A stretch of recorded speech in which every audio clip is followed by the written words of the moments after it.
warahmatullahi wabarakatuh.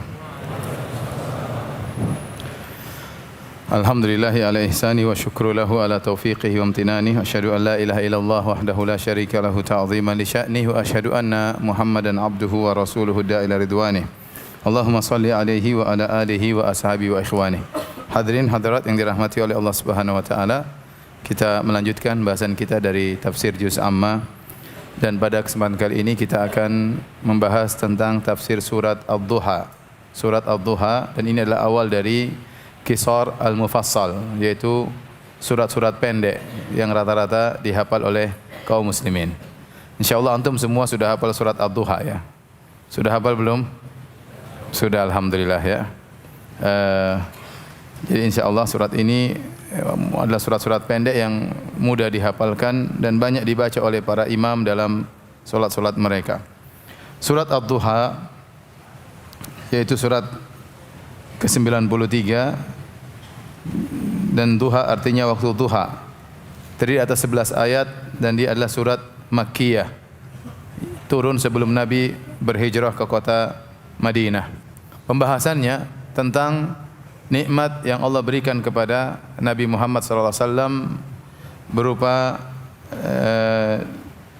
nikmat-nikmat zahir ya, nikmat-nikmat zahir. Kemudian surat Al-Insyirah, Alam Nashrah Laka Sadrak, juga berbicara tentang nikmat-nikmat yang Allah berikan kepada Nabi berupa nikmat-nikmat maknawi.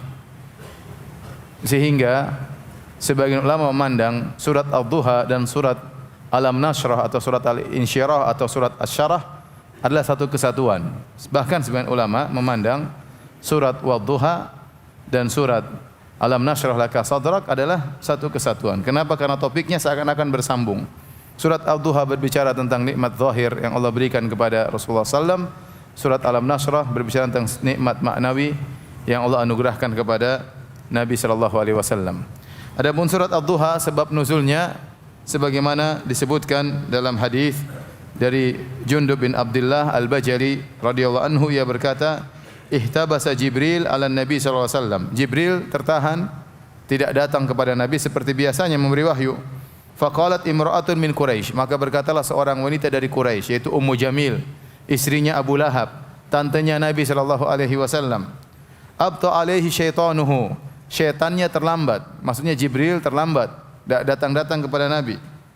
Wa fanazalat, maka turunlah surat Wad-Duha wal laili idza saja ma wadda'aka rabbuka wa ma qala.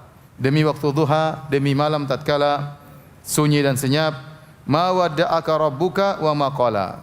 Rabbmu tidak pernah meninggalkan engkau dan tidak pernah benci kepadamu. Ya, karena Ummu Jamil, istrinya Abu Lahab, menuduh bahwasanya Allah meninggalkan Nabi Muhammad SAW atau Jibril meninggalkan Nabi Muhammad SAW, maka dibantah oleh Allah langsung bahwasanya Allah tidak pernah meninggalkan Rasulullah SAW. Dalam lafal yang lain, kata Jundub bin Abdullah, ishtaka Rasulullah SAW falam yakum lailataini aw thalathan. Rasulullah SAW sakit sehingga Rasulullah SAW tidak bisa bangun 2 malam atau 3 malam. Fajat imra'atun, maka datanglah seorang wanita. Faqalat ya Muhammad, jenguk Nabi untuk mencela Nabi SAW. Ya Muhammad, inni la arju an yakuna syaitanuka qad tarakak. Aku sungguh berharap syaitanmu yang biasa datang kepadamu telah meninggalkan engkau. Lam arahu qarabaka mundhu lailaitani aw thalathan. Aku tidak melihat dia mendekatimu sudah sejak 2 hari atau 3 hari. Fa anzalallahu azza wa jalla, maka turunlah firman Allah Subhanahu wa taala, wad-duha wal laili idza saja. Ya, demi waktu duha, demi malam yang telah sunyi dan senyap, ma wadda'aka rabbuka wa ma qala. Sungguhnya Rabbmu tidak pernah meninggalkan engkau dan tidak pernah membencimu. Dan Nabi SAW tiap hari didatangi oleh malaikat Jibril, terutama di awal-awal Islam. Dan itu adalah kebahagiaan yang dirasakan oleh Nabi SAW. Didatangi oleh malaikat Jibril, dapat wahyu, dapat ilmu baru. Tatkala 3 hari malaikat Jibril tidak datang kepada Nabi, Nabi sedih. Nabi sedih. Malaikat Jibril tidak datang, wahyu tidak datang, Nabi sedih. Kesedihan Nabi ini dijadikan kesempatan oleh Ummu Jamil untuk menimbulkan suudzon kepada Nabi. Ya, syaitanmu tidak datang, sepertinya dia sudah meninggalkan engkau. Ya, sehingga bisa jadi terbetik dalam hati Nabi, apakah Jibril sudah benci kepadaku Apakah ada sesuatu pada diriku, kenapa Allah tinggalkan aku? Bisa jadi timbul sesuatu yang terbetik dalam hati Nabi gara-gara sikap Ummu Jamil. Maka untuk mencegah itu semua, maka Allah Subhanahu wa taala langsung menurunkan surat untuk menenangkan Nabi sallallahu alaihi wasallam. Kata Allah, "Ma wadda'aka rabbuka wa ma qala." Rabbmu tidak pernah meninggalkan engkau dan tidak pernah membencimu. Taib. Hadirin dan hadirat yang dirahmati oleh Allah Subhanahu wa taala, ini sebab nuzul dari turunnya surat Wad-Duha. Adapun makna Ad-Duha, di sini ada dua tafsiran di kalangan para ulama. Ada yang mengatakan Ad-Duha maksudnya waktu duha. Waktu duha yang ma'ruf, yaitu dimulai dari seperempat jam setelah sunrise, setelah terbit matahari, yang dikenal dengan waktu syuruk oleh kita. Itulah awal waktu duha. Ya, awal matahari terlihat meninggi, kemudian menyinari bumi, ya. Kemudian berakhir kira-kira 7 menit sebelum azan zuhur. Itu waktu duha. Ya, dimulai dari seperempat jam setelah terbit matahari sampai sekitar 7 menit, 10 menit, 7 menit sebelum azan zuhur. Itulah waktu duha. Ini pendapat pertama. Pendapat kedua mengatakan ini maksud dengan ad-duha di sini adalah siang, demi siang. Karena ad-duha, duha terkadang diungkapkan oleh Allah maksudnya adalah siang. Dalilnya apa? Dalilnya dalam firman Allah dalam surat Al-A'raf, kata Allah Subhanahu wa taala, "Afa amina ahlul qura an ya'tiyahum ba'suna bayatan wa hum naimun." Apakah penduduk suatu negeri merasa aman akan datang kepada mereka, ya, azab Allah di malam hari sementara mereka dalam kondisi tertidur? Awa amina ahlul qura ay ya'tiyahum ba'suna duhan wa hum yal'abun. Apakah penduduk suatu negeri merasa aman akan datang azab kepada mereka di waktu duha sementara mereka sedang bermain-main? Duha di sini maksudnya siang.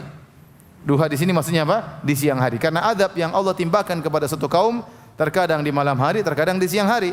Namun Allah mengungkapkan siang hari dengan duha. Di antara dalil yang mengatakan bahwasanya duha di sini maksudnya adalah siang, Allah mengatakan wad-duha wal laili idza saja. Demi waktu duha, demi waktu malam. Dan lawannya malam adalah apa? Siang. Berarti duha di sini maksudnya adalah siang. Ini pendapat di kalangan ahli tafsir. Wad-duha di sini maksudnya sama dengan wan nahari, demi siang. Wad-duha ai wan nahari. Disebut duha maksudnya karena dia awal dari siang, maka diungkapkan dengan duha mewakili siang seluruhnya. Ini pendapat. Namun pendapat yang lain tadi saya katakan bahwasanya duha diartikan dengan waktu duha, bukan siang seluruhnya. Karena siang berlanjut dari waktu duha sampai menjelang maghrib, itu namanya siang. Padahal yang dimaksud duha di sini adalah waktu yang khusus, spesial, yaitu waktu duha. Dan waktu duha, ya, adalah waktu yang spesial, ya, waktu yang spesial. Lihat halaman 442 disebutkan oleh Al-Baydhawi ada beberapa keutamaan waktu duha. Pertama, dia adalah waktu ketika matahari bersinar, menyinari dengan terang kepada penghuni bumi. Awal dari kegiatan, awal dari kecerahan, awal dari keindahan, awal dari semua nampak dengan kejelasan, ya, awal dari kebahagiaan adalah waktu duha, ya, waktu duha.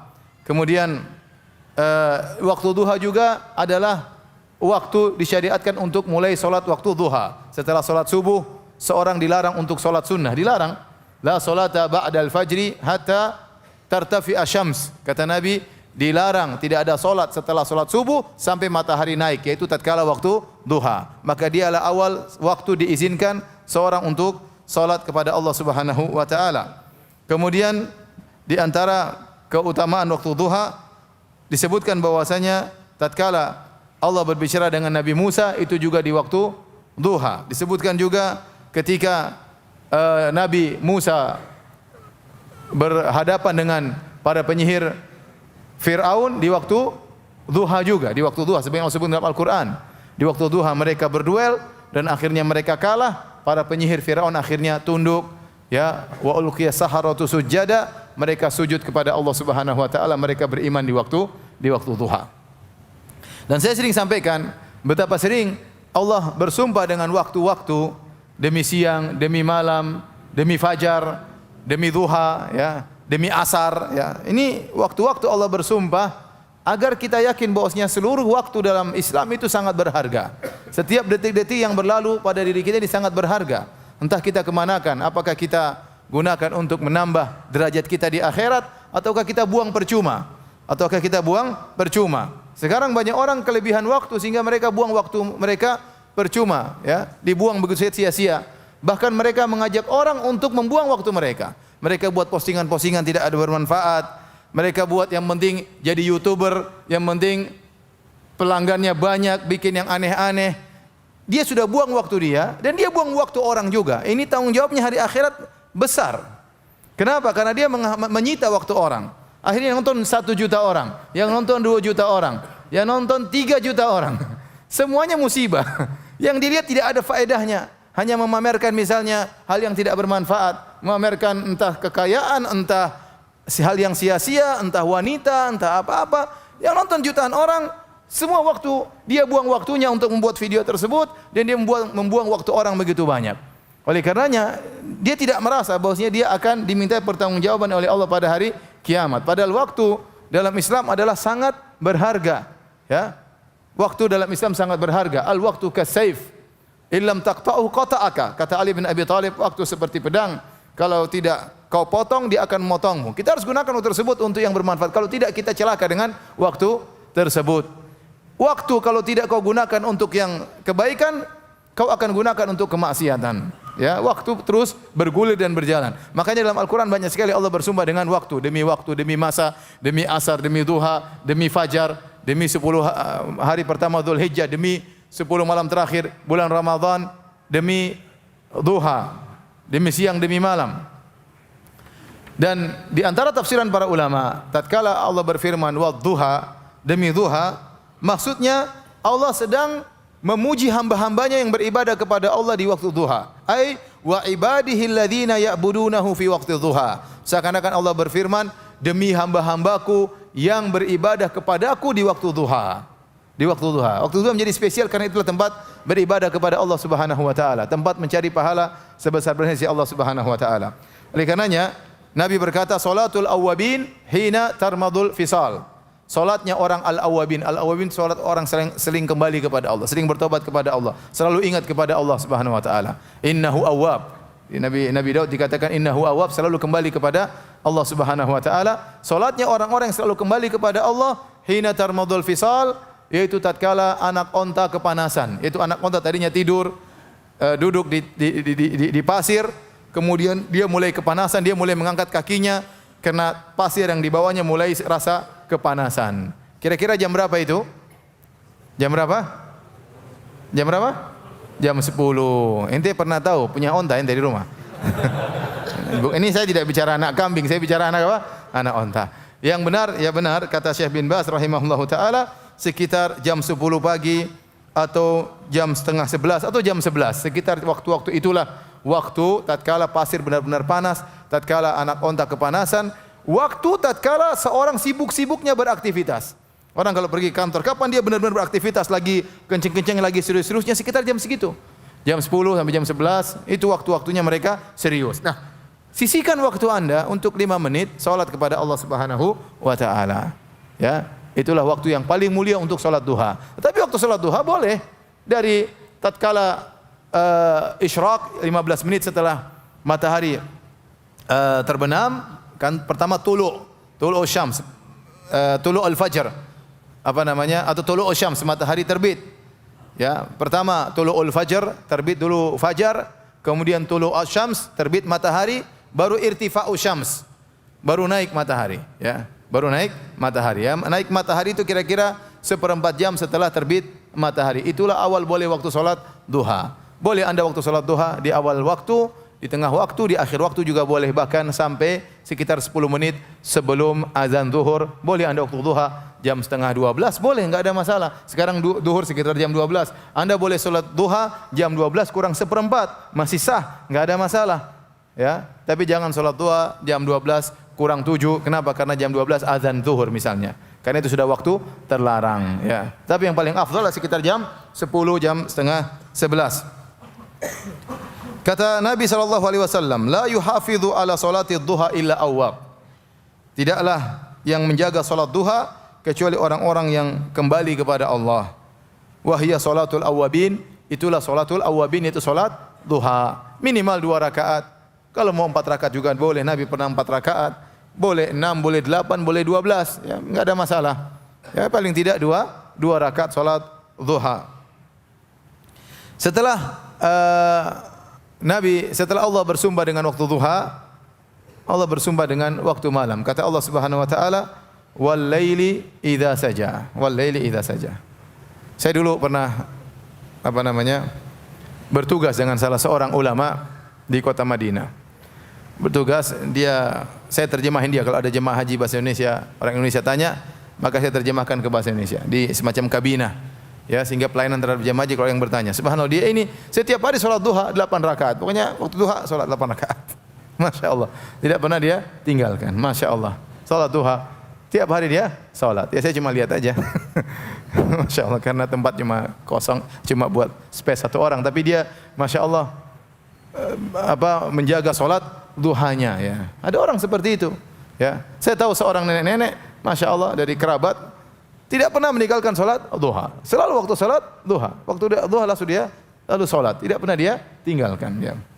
Dan orang yang selalu menjaga salat duha disebut awwab, yaitu orang yang senantiasa kembali kepada Allah Subhanahu wa taala. Jadi ikhwan dan akhwat, ya, kita memotivasi diri saya sendiri juga para ikhwan dan akhwat, jangan lupa kalau ada waktu sisihkan waktu salat duha meskipun 2 rakaat di waktu duha. Jangan lupa ya, cuma 5 menit, cuma 3 menit ya. Kalau cepat-cepatan 2 menit juga oke. Insyaallah. Yang penting ada waktu salat duha. Ngobrol, lihat WhatsApp sampai 1 jam, oke. Nonton YouTube setengah jam, oke. Nonton tayangan yang ngawur-ngawur setengah jam juga nungguin ya. Ya, yang tidak ada manfaatnya, masa salat duha 2 rakaat enggak ada waktu. Setelah itu Allah Subhanahu wa taala bersumpah, wal laili idza saja, demi malam tatkala telah sunyi. Adapun makna idza saja, wal laili idza saja, apa maksudnya idza saja? Ada beberapa pendapat disebutkan oleh Ibnu Jarir At-Tabari. Ibnu Jarir At-Tabari ini adalah seorang ulama ahli tafsir yang hidup di abad keempat. Bukunya sangat luar biasa. Dia tatkala menafsirkan ayat, dia selalu berkata ayat ini ada misalnya 3 pendapat. Pendapat pertama ini, pendapat kedua ini, pendapat ketiga ini dari para salaf.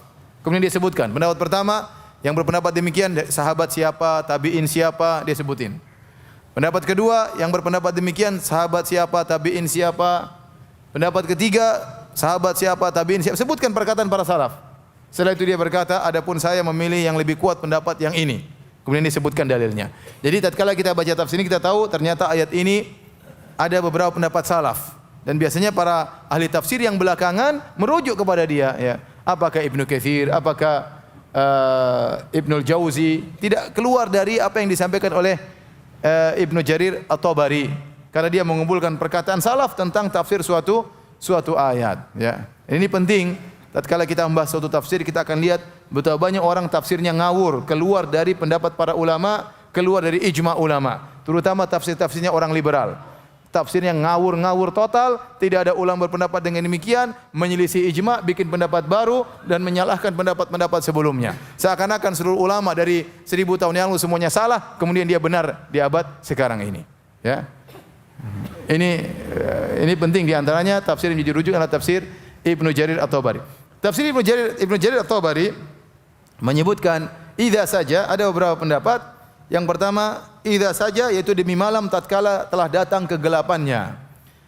Ada pendapat demi malam tatkala di puncak gelap gulitanya, itu demi malam di puncak gelap gulitanya, ya. Di puncak-puncak gelap jam berapa sih?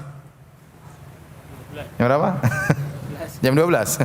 Puncak-puncak gelap jam berapa? Oh, di Jakarta enggak ada gelapnya, semua apa? Terang.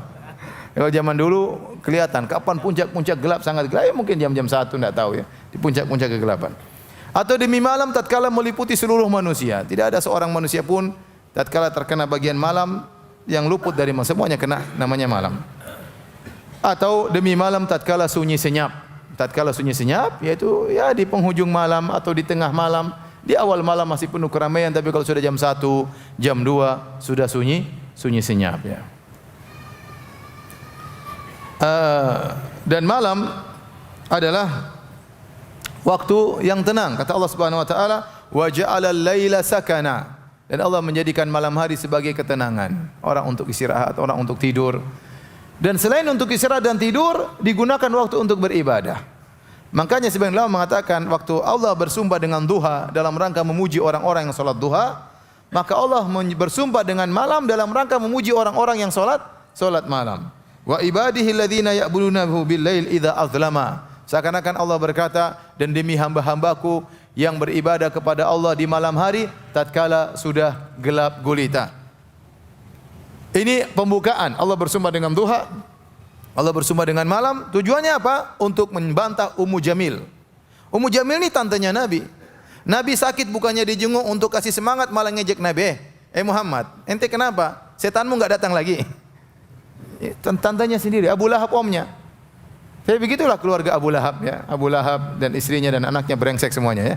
Ya, jadi dan waktu Ummu Jamil mengejek Nabi sallallahu alaihi wasallam, subhanallah, yang bantah langsung siapa? Allah Subhanahu wa taala. Allah ingin menenangkan hati Nabi sallallahu alaihi wasallam. Ini masih di awal-awal Islam. Masih di awal-awal Islam. Maka Allah untuk membantah Ummu Jamil, Allah bersumpah dulu. Demi duha, demi malam, baru Allah bantah. Ma wadda'aka rabbuka wa ma qala. Sungguhnya Rabbmu tidak pernah meninggalkan engkau, wa ma qala, dan tidak pernah membencimu. Jangan sampai kau berprasangka Tuhanmu meninggalkanmu karena benci dengan engkau, karena bosan dengan engkau, karena marah dengan engkau. Tidak sama sekali. Ma wadda'aka rabbuka. Tuhanmu tidak meninggalkan engkau, wa ma qala, dan tidak benci. Sampai kata para ulama, seharusnya ayatnya ma wadda'aka, ka itu kamu ya. Ma wadda'aka, sungguhnya Tuhanmu tidak meninggalkan engkau, rabbuka wa ma qalaka, harusnya tidak membencimu. Ada qalaka, tetapi Allah hilangkan kanya. Karena mengatakan membencimu itu berat bagi Nabi sallallahu alaihi wasallam. Maka Allah cuma mengatakan Tuhanmu tidak meninggalkanmu dan tidak membenci. Padahal membencimu. Tapi tidak diidhafahkan, tidak disandarkan kepadamu, karena kata para ulama berat bagi Nabi sallallahu alaihi wasallam mendengar Allah benci kepada dia. Makanya Allah cuma mengatakan ma wadda'aka rabbuka wa ma qala. Harusnya qalaka. Ya, wa ma qala. Allah tidak meninggalkan engkau dan Allah tidak membenci. Ya. Artinya apa? Sejak Allah, kata As-Sa'di menafsirkan ayat ini, ma tarakaka mundu tanabika. Sejak Allah beri perhatian kepada engkau, Allah tidak pernah meninggalkan engkau hai Muhammad.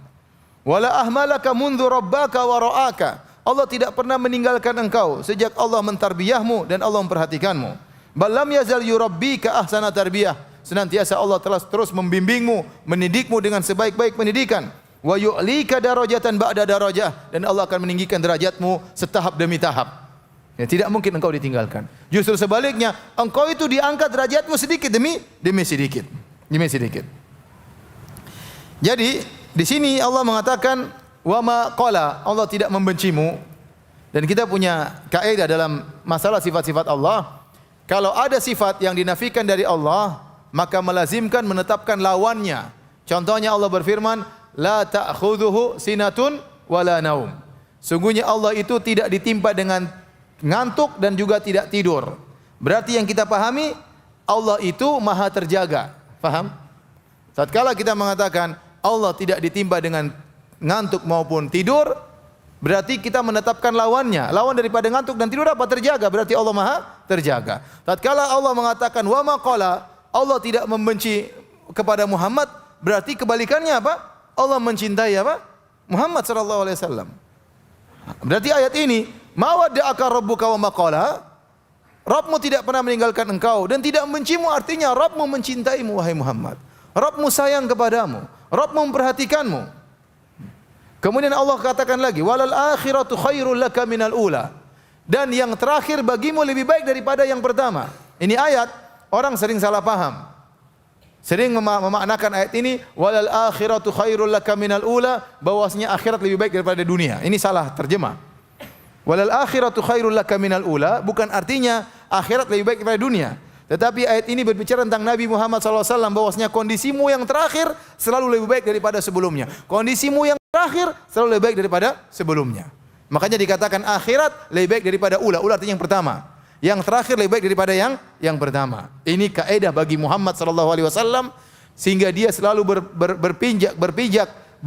beranjak dari satu derajat menuju derajat yang lebih tinggi, terus demikian. Derajatnya tidak pernah turun, karena kata Allah Subhanahu wa taala, walal akhiratu khairul laka minal ula. bahwasanya kondisimu yang terakhir selalu lebih baik daripada sebelumnya. Hati-hati, saya katakan ini salah terjemah. Mereka artikan akhirat lebih baik daripada apa? Dunia. Makanya diterjemahkan yang kemudian itu lebih baik bagimu daripada yang permulaan. Ya. Taib.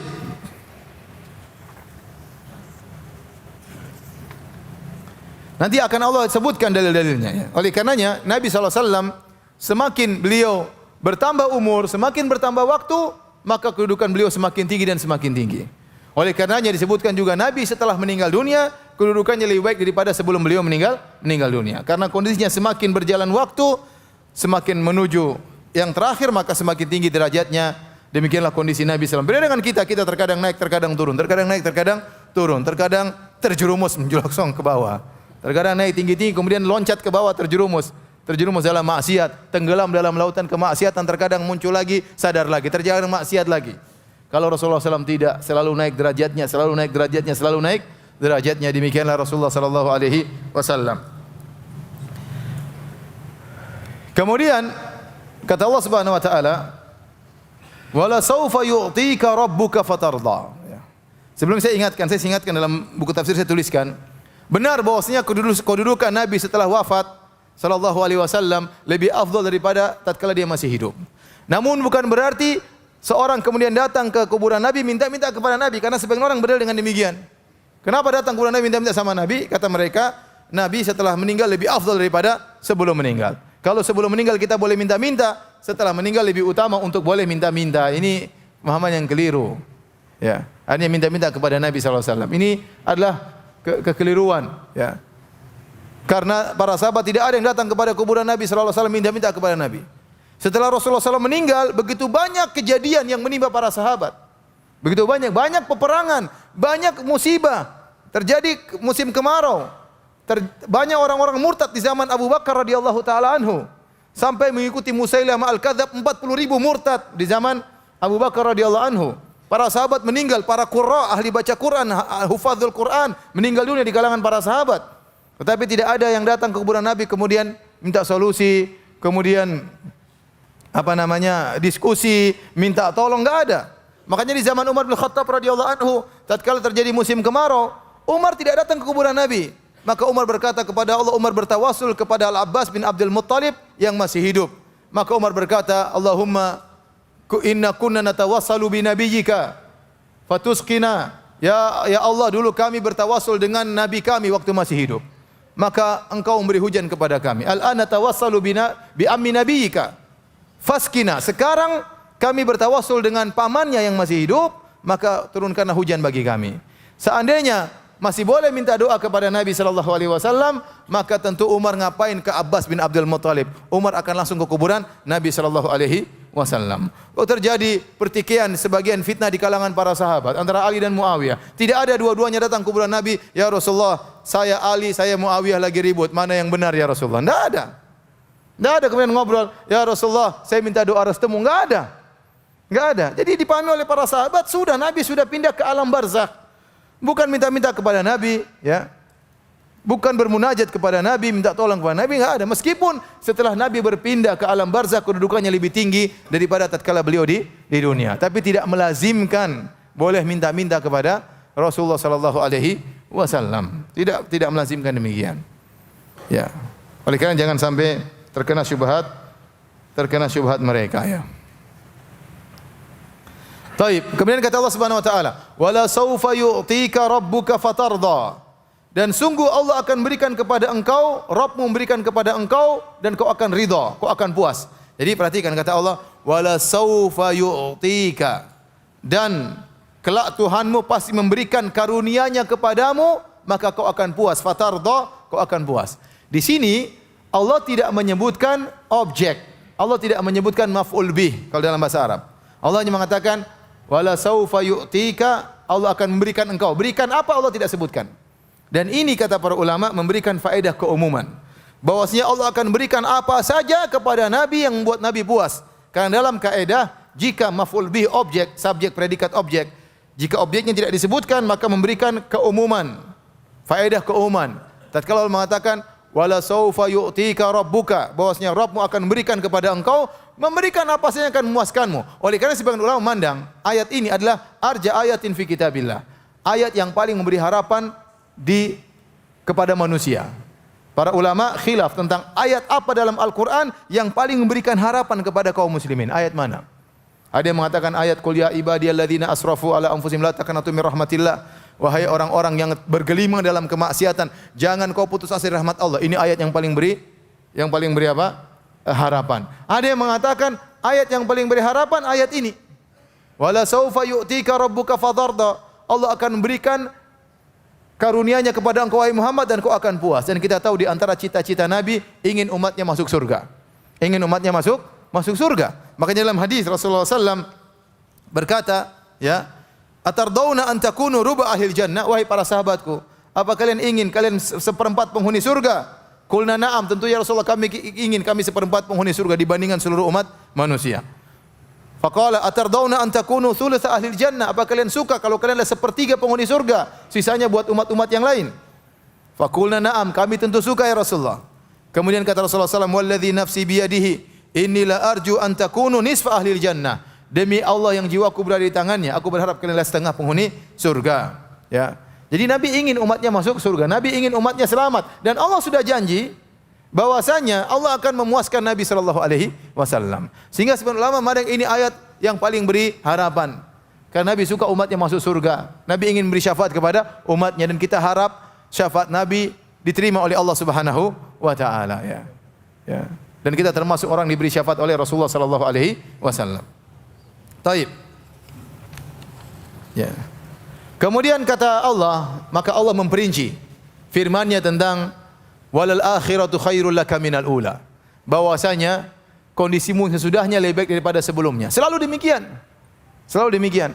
Seakan-akan Allah mengatakan, Ummu Jamil mengatakan kau ditinggalkan oleh Rabbmu atau ditinggal oleh malaikat Jibril 3 hari. Ketahuilah setiap hari bertambah kau semakin baik. Dalilnya apa? Kata Allah, alam yajidaka yatiman fa'awa. Bukankah Rabbmu mendapati engkau dalam kondisi yatim? Kemudian Allah mengayomimu.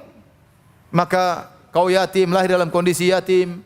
Kemudian ibumu meninggal dunia, maka Allah membuat engkau diayomi oleh pamanmu. Pamanmu meninggal dunia, diayomi oleh kakekmu. Kakekmu meninggal dunia, diayomi oleh pamanmu, dan seterusnya. Ya. Jadi Allah mengayomi Nabi sallallahu alaihi wasallam. Allah tidak menjadikan Nabi seperti anak-anak yatim yang lain yang terlantar, yang tidak ada yang perhatikan, yang terbuang. Tetap Allah jaga Nabi sallallahu alaihi wasallam. Allah pindahkan Nabi dari tangan ibunya, kemudian menuju kakeknya, menuju pamannya Abu Talib yang sangat sayang kepada Nabi sallallahu alaihi wasallam, sehingga Nabi tarbiyah dengan tarbiyah yang sangat indah. Kemudian kata Allah, wa wajadaka dhalam fahada. Jadi perhatikan, dulu engkau yatim, Allah ngayomi. Wa wajadaka dhalam fahada. Dulu kau tersesat, Allah beri petunjuk. Dulu enggak baik, sekarang menjadi apa? Baik. Apa maksudnya? Wa wajadaka dhalam fahada. Dulu kau tersesat, kemudian Allah beri petunjuk kepadamu. Ada yang mengatakan Nabi dahulu pernah tersesat di jalan di kota Mekah. Ada yang mengatakan Nabi tatkala pergi ke negeri Syam tersesat, lalu Allah memberi petunjuk kepada Nabi sehingga dia selamat. Dan pendapat yang lebih kuat, pendapat dari Al-Qurtubi dan Ibnu Katsir, bahwasanya dulu Nabi tersesat, yaitu terjerumus dalam sebagian adat jahiliyah, adat kaumnya. Nabi ingin mencari Allah, Nabi tidak tahu bagaimana beribadah kepada Allah. Nabi pergi ke Gua Hira, dia bingung apa yang harus dia lakukan. Tidak ada yang beri petunjuk kepada Nabi. Tersesat dalam hal ini, maksudnya dia tidak tahu bagaimana beribadah kepada Allah. Dan ini yang Allah sebutkan, wa kadzalika auhayna ilaika ruham min amrina ma kunta tadri mal kitabu walal iman walakin ja'alnahu nuran namshi nahdi bihi man nasha'u min ibadina wa innaka latahdi ila siratim mustaqim. Kata Allah Subhanahu wa taala, dan demikianlah kami telah mewahyukan kepada engkau Al-Qur'an. Dulu engkau tidak tahu Al-Qur'an itu apa itu iman, kau tidak tahu Muhammad. Waktu kau masih tersesat, kau tidak tahu apa itu Al-Qur'an, kau tidak tahu apa itu iman, ya. Walakin ja'alnahu nuran, tapi kami jadikan Al-Qur'an sebagai cahaya, nahdi bihi man nasha'u min ibadina. Dengan cahaya tersebut kami beri petunjuk kepada hamba-hamba yang kami kehendaki. Artinya apa? Dulu engkau tidak tahu Al-Qur'an, engkau tidak tahu iman, bingung mau beribadah, maka Allah beri petunjuk kepadamu. Wa wajadaka dhalan, Allah dapati engkau tersesat, fahada, lalu Allah beri petunjuk kepadamu. Yang dulu tersesat kemudian menjadi apa? Dapat petunjuk. Allah sebutkan lagi, wa wajadaka ailan fa agna. Allah dapati kau miskin, lantas Allah membuat kau berkecukupan. Ini Allah ingin jelaskan, kau dulu bagaimana, sekarang bagaimana. Bandingkan wahai Muhammad. Bagaimana Allah meninggalkan engkau? Ingatlah masa lalumu. Seakan-akan Allah mengatakan demikian. Dahulu kau miskin, tidak punya apa-apa, yatim. Kemudian dipelihara oleh pamanmu Abu Talib yang juga miskin. Kau dulu menggembalakan kambing, cari nafkah untuk membantu pamanmu, kau tidak punya apa-apa. Kemudian kata Allah, fa'agna, Allah buat kau berkecukupan. Maka Allah nikahkan engkau dengan Khadijah, janda kaya raya. Kapan lagi ada Khadijah? Radhiyallahu ta'ala anha. Nabi SAW tadinya miskin, tahu-tahu menjadi berada. Kenapa? Istrinya kaya raya. Nabi dulu kerja jadi anak buahnya Khadijah, sekarang jadi suami bos. Istrinya bosnya. Akhirnya Khadijah menafkahkan seluruh hartanya untuk dakwah Nabi SAW. Allah pertemukan Nabi dengan orang-orang kaya. Allah pertemukan Nabi dengan Abu Bakar radhiyallahu anhu. Orang kaya yang dia berdakwah dengan hartanya. Allah pertemukan Nabi dengan orang kaya yang lainnya. Utsman bin Affan juga kaya raya, termasuk orang pertama kali masuk Islam. Utsman bin Affan, Abdurrahman bin Auf, saudagar-saudagar kaya. Karena dakwah butuh dengan duit. Kalau enggak ada duit juga susah dakwah. Ya. Makanya Nabi SAW mengatakan, la hasada illa fitnatain. Tidak ada hasad kecuali kepada dua orang. Yang pertama orang yang berilmu yang mengajarkan ilmunya, yang kedua orang berharta yang menginfakkan hartanya. Karena dakwah butuh kepada dua orang ini. Ilmu dan duit. Kalau cuma ilmu saja enggak ada duit repot juga. Kalau duit enggak ada ilmu lebih parah. Butuh dua-duanya, ya, butuh dua-duanya. Maka kita menghargai orang yang berilmu, kita menghargai orang yang juga berjihad dengan hartanya. Berjihad dengan hartanya. Tidak mudah mengeluarkan uang di jalan Allah Subhanahu wa taala. Kita kagum sama sebagian sahabat-sahabat kita yang mengeluarkan uang dengan begitu mudahnya. Langsung infak 5 miliar, infak 7 miliar, infak, Masya Allah. Saya 1 miliar aja enggak pernah lihat. Uang paling banter saya pernah lihat 100 juta. Saya pegang di tangan saya. Itu pun saya kasih ke orang karena saya dititipi untuk sedekah. Jadi luar biasa uang, Masya Allah segitu. Infak dengan insya Allah Ustaz langsung keluar berapa miliar, langsung Masya Allah. Ini orang ini kita sepelekan, enggak sepele, keluar duit ente aja keluar duit 1 juta aja setengah mati kan? Setengah mati, 100 ribu dulu, besok lagi 100 ribu. Ini miliar ya akhi, ente miliar kerja berapa tahun dapat 1 miliar? Ha. Apakah ente tidak muliakan orang seperti ini? Dimuliakan. Ente muliakan. Ya, ente nasihati jangan juga dia sombong dengan uangnya, tapi dia telah berjihad dengan hartanya. Sekarang ini butuh jihad dengan harta, jihad dengan pedang tidak begitu perlu, susah sekarang. Yang perlu sekarang jihad dengan ilmu, jihad dengan apa? Dengan harta. Ya. Kalau orang-orang menyumbangkan harta di jalan Allah Subhanahu wa taala, maka Islam akan jaya. Pengorbanan dibutuhkan oleh kaum muslimin. Oleh karenanya kata Allah Subhanahu wa taala, "Wa wajadaka ailan fa'agna." Allah mendapati engkau miskin, maka Allah mencukupkan engkau dengan bertemu dengan Khadijah, dengan Abu Bakar, dengan Utsman, dengan Abdurrahman bin Auf.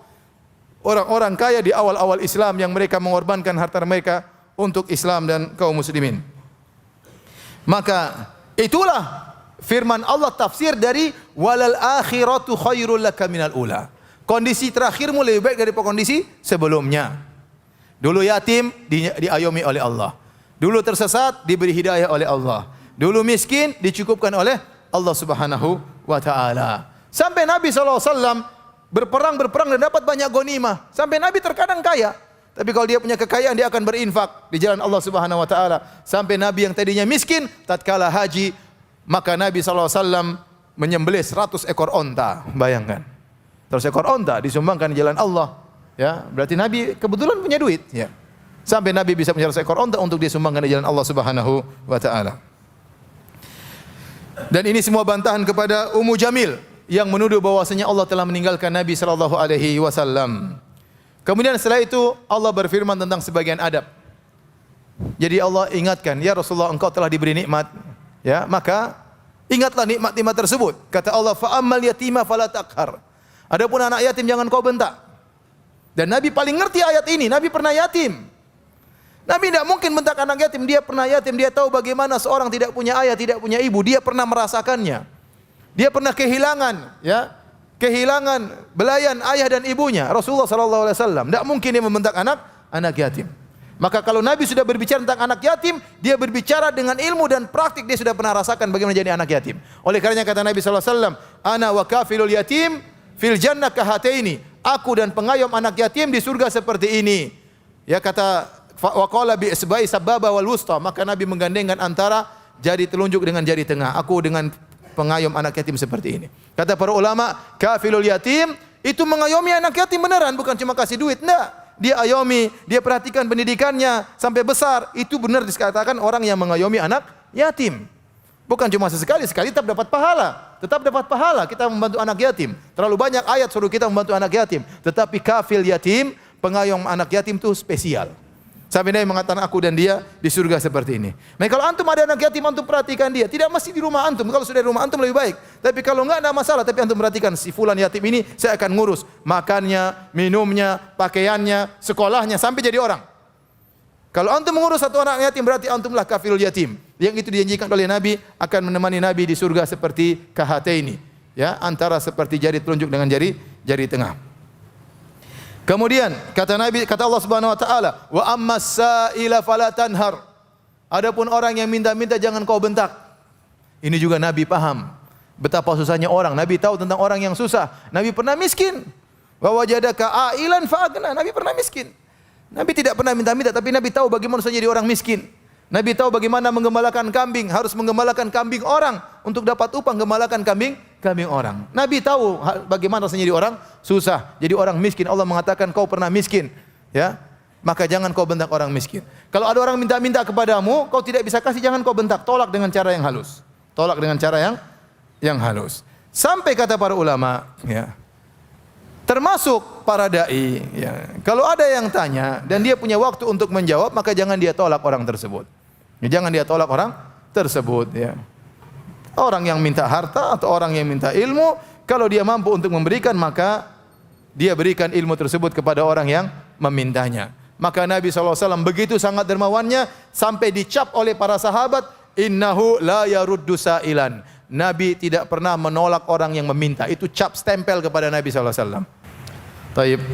Kata Allah Subhanahu wa taala, wa ammas sa'ila fala tanhar. Adapun orang yang minta-minta banyak, maka jangan kau bentak, ya. Dan saya sebutkan tadi Nabi sallallahu alaihi wasallam tidak pernah membentak orang yang minta-minta. Bahkan Nabi sallallahu alaihi wasallam sangat dermawan. Dermawan dalam segala hal, dermawan dalam hartanya, dermawan dalam waktunya, dermawan dengan ilmunya. Kalau kita baca sirah Nabi maka luar biasa. Ya, bagaimana Nabi waktunya dia benar-benar dermawakan, dia derma untuk kaum muslimin. Sehingga Nabi dikenal dengan annahu la yaruddu sa'ilan. Nabi distempel oleh para sahabat telah tidak pernah menolak orang yang minta kepada Nabi. Kalau dia punya dia pasti kasih. Kalau dia punya dia pasti kasih, ya. Sebenarnya dalam hadis tatkala Nabi sallallahu alaihi wasallam memakai baju yang lusuh, kemudian ada seorang wanita kasihan lihat Nabi, maka dia pun memberikan baju yang bagus kepada Nabi sallallahu alaihi wasallam. Maka sang perawi berkata, fa akhadhaha an-nabi sallallahu alaihi wasallam muhtajan ilaiha. Maka Nabi pun mengambil baju tersebut karena perlu. Begitu Nabi pakai baju tersebut, tiba-tiba ada seorang sahabat bilang, "Ya Rasulullah, ma ahsana hadza, betapa indah bajumu. Fuksuniha, berilah baju itu untukku." Maka Nabi langsung buka, Nabi kasih sama dia. Padahal Nabi lagi butuh dengan baju tersebut. Ini dalil bahwasanya Nabi sallallahu alaihi wasallam tidak pernah menolak orang yang minta kepadanya. Kalau dia punya dia pasti kasih, karena tidak ada sedikit pun di hati Nabi tentang dunia. Semuanya adalah akhirat.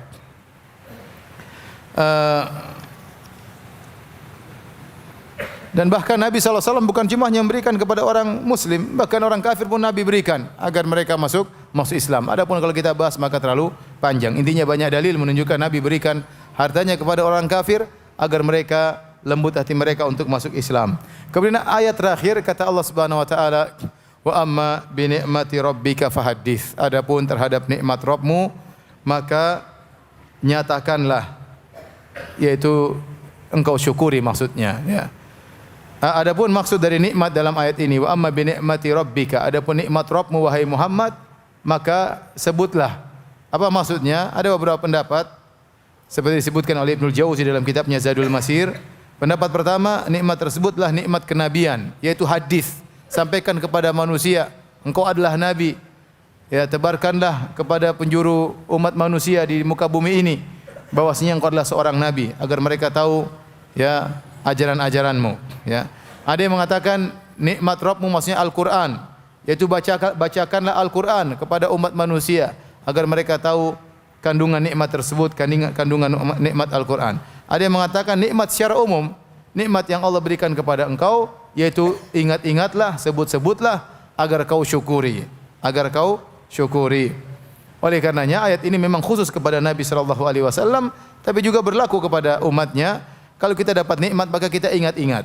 Kita ingat-ingat nikmat tersebut. Ingat, menyebut-nyebut nikmat bisa dua model. Bisa dalam rangka bersyukur kepada Allah, bisa dalam rangka untuk sombong dan pamer. Maka jangan sampai seorang menyebut nikmat-nikmat yang Allah berikan kepadanya dalam rangka sombong atau pamer. Saya ini alhamdulillah Allah kasih saya ini, tapi pamer maksudnya. Kelihatan dari raut wajahnya waktu cerita bahwasanya dia itu apa? Pamer dan sombong. Enggak. Anda menyebut nikmat-nikmat Allah bukan untuk sombong, bukan untuk gaya-gayaan, tapi untuk mensyukuri nikmat Allah. Kalau Anda justru menceritakan nikmat Allah dalam rangka sombong, maka enggak usah cerita. Enggak usah cerita. Maksud Allah agar Anda menyebut nikmat-nikmat Allah agar Anda bersyukur, agar Anda bersyukur. Karena bersyukur kepada Allah dengan tiga hal. Pertama dengan hati, pengakuan dari hati. Bahwasanya semua nikmat yang kita dapatkan ini semata-mata dari Allah, bukan karena kecerdasan kita, bukan karena pengalaman kita, ya bukan karena kehebatan kita, semata-mata karena Allah. Dan sering saya sampaikan bahwasanya kekayaan tidak berbanding lurus dengan kecerdasan. Kalau orang cerdas pasti kaya, maka betapa banyak orang yang kaya, yang cerdas harus kaya. Namun kenyataannya betapa banyak orang cerdas tidak kaya-kaya. Ada orang sampai kepalanya botak profesor, tapi tidak kaya-kaya ya. Haji setengah mati, kalau haji pun haji reguler ya. Ada banyak peneliti pinternya luar biasa tidak kaya-kaya. Ada orang tidak sekolah tahu-tahu apa? Kaya. Ya. Kalau orang mengatakan saya kaya karena pengalaman, betapa banyak orang punya pengalaman bertahun-tahun tidak kaya-kaya. Pengalaman jadi anak buah terus, enggak pernah jadi bos ya. Ada orang baru sedikit pengalaman tahu-tahu kaya. Ada orang sejak lahir kaya, bapaknya kaya dia sudah kaya. Bapaknya meninggal dia terus kaya sampai mati terus apa? Kaya. Di antaranya Nabi Sulaiman alaihissalam. Oleh karenanya kekayaan, kenikmatan yang Allah berikan kepada engkau murni semata-mata karena Allah Subhanahu wa taala. Yang seperti engkau banyak, yang pintar seperti engkau banyak, yang IQ-nya seperti engkau banyak. Tapi tidak semua orang mendapatkan nikmat seperti yang Allah berikan kepada engkau. Jadi di antara bentuk bersyukur kepada Allah pertama dengan hati, mengakui bahwasanya seluruh nikmat dari Allah. Dan ini adalah masalah hati, bersyukur dengan hati. Makanya sangat penting kalau antum setelah salat antum berzikir alhamdulillah, alhamdulillah, renungkan bahwasanya nikmat yang engkau dapatkan itu sangat banyak. Dari hati yang paling dalam engkau mengucapkan alhamdulillah, alhamdulillah, maka engkau akan merasakan kenikmatan dalam zikir tersebut. Alhamdulillah, alhamdulillah. Kemudian dengan lisan, bersyukur dengan lisan di antaranya tadi sebut alhamdulillah Allah sudah berikan saya ini. Ceritakan kepada istri biar banyak bersyukur. Sayang, kamu nih Masya Allah sekarang. Coba lihat orang-orang yang lain. Kamu Masya Allah udah punya rumah, udah punya suami seperti saya. Kamu udah gemuk badannya. Banyak istri-istri yang kurus kasihan. Diingatkan, kamu udah punya emas, kamu punya mobil, kamu punya motor, banyak orang utang, motor enggak lunas, masih banyak yang terlibat utang, masih banyak sakit, masih banyak miskin, masih banyak. Biar istri itu ingat, anak-anak pun kita ingatkan, kita sebut-sebut supaya kita bersyukur. Ya, jadi bersyukur dengan hati, bersyukur dengan lisan. Kemudian di antara bentuk bersyukur dengan pekerjaan, di antaranya baju yang bagus. Waktu Nabi melihat ada seorang pakai baju yang lusuh, maka Nabi bertanya, "Hal atakallahu malan?" Apakah Allah berikan engkau harta? Kata dia, "Na'am." Iya, saya dikasih harta. Maka Nabi berkata, "Fa idza atakallahu malan fal yura atharu nikmatillahi alaik wa karamatihi." Kalau Allah berikan engkau harta maka tunjukkanlah kau dikasih harta. Artinya apa? Jangan ente punya harta banyak pakai motor butut. Kau pakai motor butut? Zuhud, bukan zuhud, pelit. Ya, ente kenapa Allah suruh ente susah seperti ini? Enggak. Ente yang jangan beli mobil yang mewah banget, yang biasa aja, menyenangkan. Ya, jangan sampai buat orang hasad sama ente. Tidak perlu ente pamer-pamer, tapi ente tunjukkan ente dapat nikmat. Pakai baju yang bagus lah, mobil yang bagus, yang wajar ya, sesuai dengan kemampuan. Tapi jangan malah menyembunyikan kenikmatan. Kalau ketemu orang, aduh susah saya. Kelihatannya susah, kelihatannya banyak utang ya. Agar orang kasihan dia. Kalau ada orang pengemis datang, saya juga susah, bukan cuma ente aja yang susah, subhanallah. Jadi ini namanya orang tidak bersyukur ya. Tidak bersyukur dengan penampilan. Penampilan juga menunjukkan rasa syukur. Bukan kita sombong, bukan kita bangga. Enggak. Allah Maha tahu seorang bersyukur dengan nikmat yang Allah berikan atau karena dia sombong dan bangga ya. Jadi Nabi tegur orang ini, kalau kata Nabi, kalau Allah berikan kau harta, tunjukkan Allah berikan harta kepada engkau. Artinya berpakaianlah yang baik. Kau mampu kok, kenapa harus susah-susah ya? Kenapa harus susah-susah? Kalau ente punya uang ya makan yang enak, yang wajar, jangan berlebih-lebihan. Kulu washrabu wala tusrifu. Makan dan minum tapi jangan berlebih-lebihan. Makan enak enggak ada masalah, yang penting jangan berlebih-lebihan. Jangan susah-susahkan diri. Udah punya uang banyak, rumah masih peot, mobil butut, Ya, kemudian kamar mandi rusak. Ini gimana? Ente punya duit buat apa? Buat apa? Tiap hari lihat rekening, Masya Allah bang. Hidup setengah mati, anak setengah mati, istri setengah mati ya.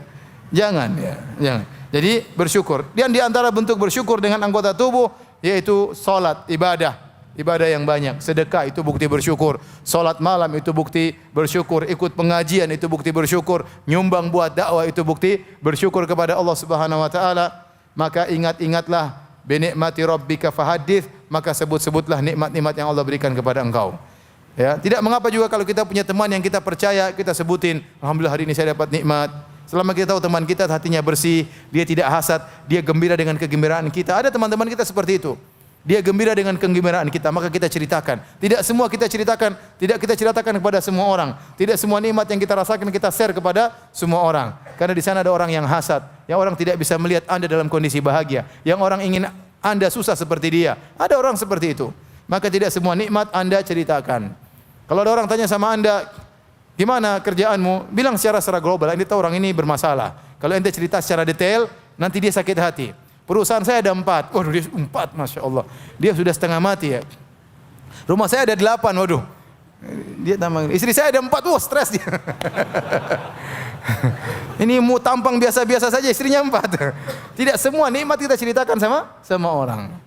Ya, makanya kata seorang ulama, kalau ada orang bertanya kepada engkau tentang hartamu, hati-hati.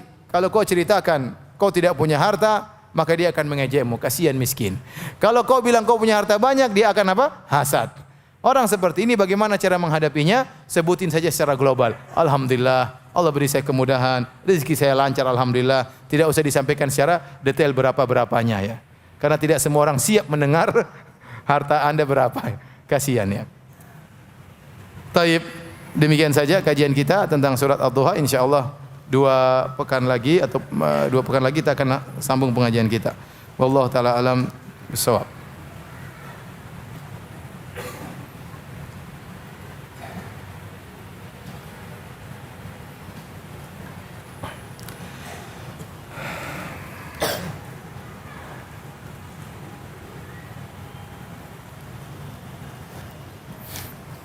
Apakah salat duha ditekankan juga tatkala safar? Para ulama khilaf tentang Nabi SAW tatkala Fatu Makkah. Rasulullah SAW menaklukkan kota Makkah, kemudian Rasulullah SAW salat 8 rakaat. Apakah salat tersebut disebut dengan salat Al-Fatah, salat kemenangan, ataukah salat duha? Sebenarnya ulama berpendapat itu salat duha, karena kebiasaan Rasulullah SAW salat duha. Kalau itu salat duha berarti menunjukkan Nabi SAW meskipun safar tetap salat apa? Duha, tetapi tidak dilarang. Orang bersafar tidak dilarang salat duha dan tidak dilarang salat malam. Yang ditinggalkan adalah salat rawatib. Rawatib Nabi tidak kerjakan karena kalau kita safar kemudian kita mengqashar, yang 4 saja kita jadikan 2, ngapain kita tambah lagi 2 sebelumnya, 2 sesudahnya. Maka kalau kita bersafar dan kita qashar, tidak perlu kita salat rawatib qabliyah dan ba'diyah. Kecuali kata para ulama qabliyah subuh karena Nabi selalu mengerjakannya, baik safar maupun tidak safar. Adapun duha silakan dikerjakan.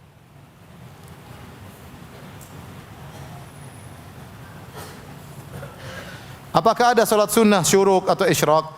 Salat sunnah syuruk itu salat duha itulah yang dikerjakan tatkala 15 menit setelah terbit matahari, itulah salat awal salat duha. Sebagian orang menamakannya salat apa? Syuruk, tapi itulah salat duha. Itulah awal salat duha.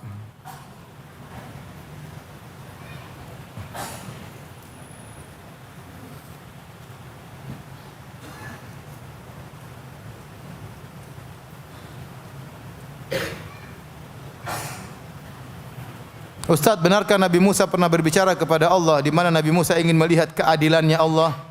Saya baru dengar ini, saya enggak tahu. Saya enggak tahu ini. Allah alam.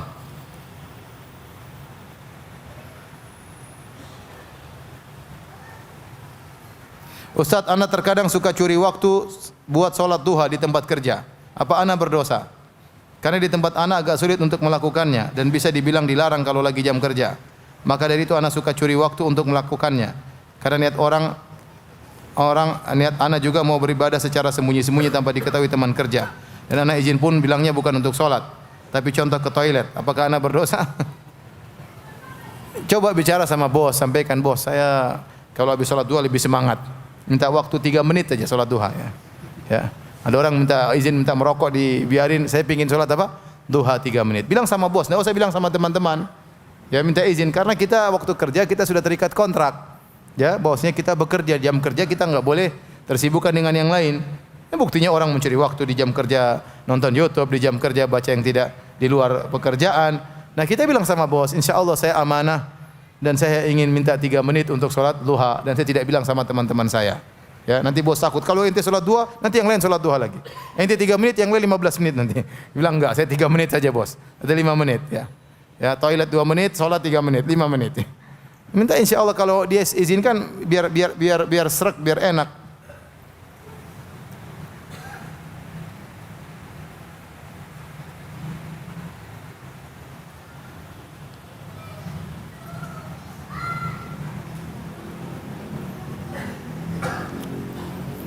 Apakah definisi daripada dhalan fahada? Kata sesat. Sudah saya sebutkan tadi ada beberapa tafsiran. Ada yang mengatakan Nabi SAW tersesat di kota Mekah, tersesat di jalan. Bukan tersesat masalah agama, tersesat di jalan.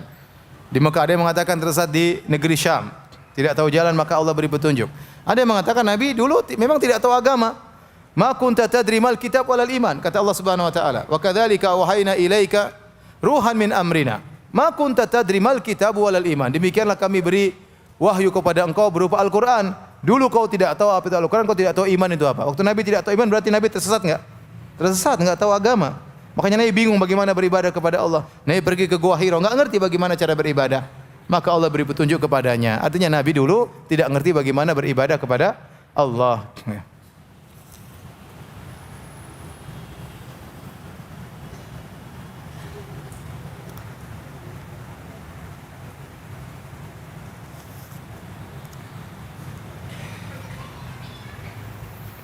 Ustaz, apa hukum berdakwah menggunakan musik dengan tujuan mengajak anak muda hijrah yang sebelumnya lalai? Musik hukumnya haram, ya. Musik hukumnya haram dengan ijma' para ulama. 4 mazhab semuanya mengatakan haram. Di antara ulama yang keras mengatakan haram, di antaranya ulama Syafi'iyah. Maka kita jangan berdakwah dengan wasilah yang haram. Adapun wasilah yang halal, maka tidak mengapa, ya. Wasilah yang halal tidak mengapa. Wasilah yang haram seperti musik, maka tidak dibenarkan. Dan itu bentuk tasyabuh dengan orang-orang Nasara yang mereka beribadah dengan menggunakan alat-alat musik.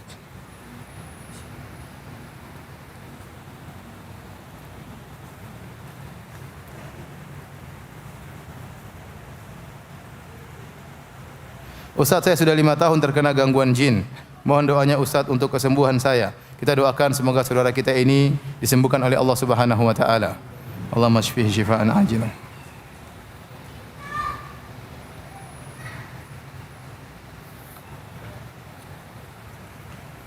Ustaz, apakah dagu wanita itu aurat?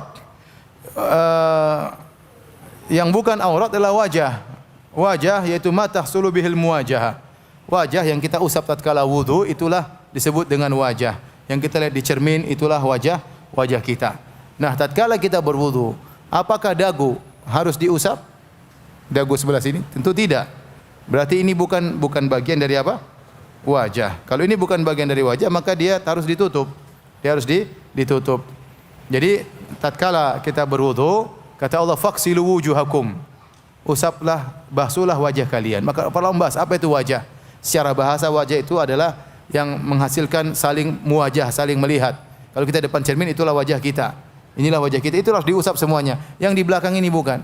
Di belakang ini bukan, di belakang ini bukan. Itu bukan wajah. Kalau begitu seorang berusaha menutup bagian belakangnya ini, ya.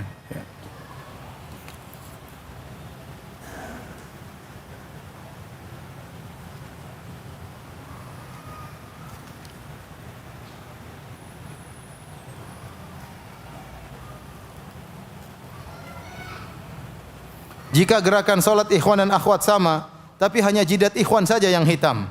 Saya belum pernah melihat ada akhwat yang jidatnya hitam. Ya, karena akhwat selalu bersih-bersih. Ente kompro enggak bersih. Akhwat selalu usap-usap. Kita mana pernah urusan seperti itu, ya. Ente kalau tiap hari pakai pemutih, ente bukan laki-laki. Yang selalu perhatian lotion, perhatian, kemudian ini bersih-bersih itu perempuan. Ente pergi ke salon, ketemu banci-banci, itu bukan laki-laki, ya. Bukan laki-laki bukan seperti itu. Ya wajar jidat ente hitam-hitam ya wajar. Ya kalau perempuan ya enggak lah, mereka selalu perhatian tentang wajah mereka. Ya mungkin ada hitam-hitam sedikit diperbaiki, dia ya wajar lah itu wanita. Makanya ente enggak pernah lihat wanita apa? Jidatnya hitam. Ente juga ngapain cek-cek wanita? Hitam. Ente kurang kerjaan. Udah sampai sini saja kajian kita. Subhanakallah bihamdik asyhadu an la ilaha illa anta astaghfiruka wa atubu ilaik. Assalamualaikum warahmatullahi wabarakatuh.